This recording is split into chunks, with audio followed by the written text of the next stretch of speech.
Right now, Gavin Newsom, the Democrat, is leading in it with double digits in the polls. And given that, there's a good chance we'll only see one debate. Candidly, the last 3 out of 4 of our debates look more like Jerry Springer shows than substantive dialogue. Democratic candidate for governor Gavin Newsom suggesting he's above the fray of the raucous debate stage, pointing to the 9 debates he's already done during this campaign. But analysts say those contests were early on with multiple candidates before the primary.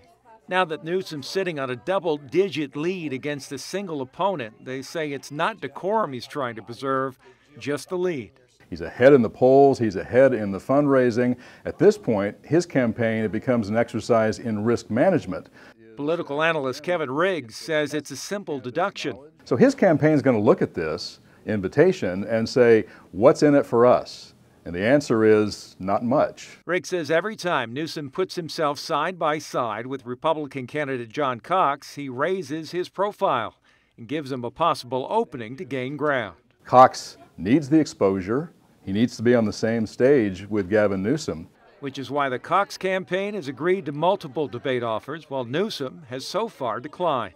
If you're John Cox, you try and shame your opponent. You try and talk about the fact that you are ignoring voters, you're snubbing voters. The Cox campaign did release a statement this week accusing Newsom of just that, saying he doesn't want to talk about the issues Californians care about.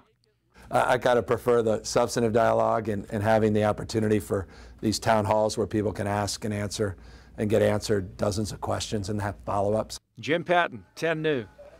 Yeah, Newsom says he prefers those town halls because there's more time to go in depth, but critics say, look, those town halls are often very stacked with supporters. Now, we do want to mention that among the debates that are pending for Newsom to answer to is one that's being offered by 10 News, and we have yet to hear whether he may accept. Reporting live in the newsroom, Jim Patton, 10 News.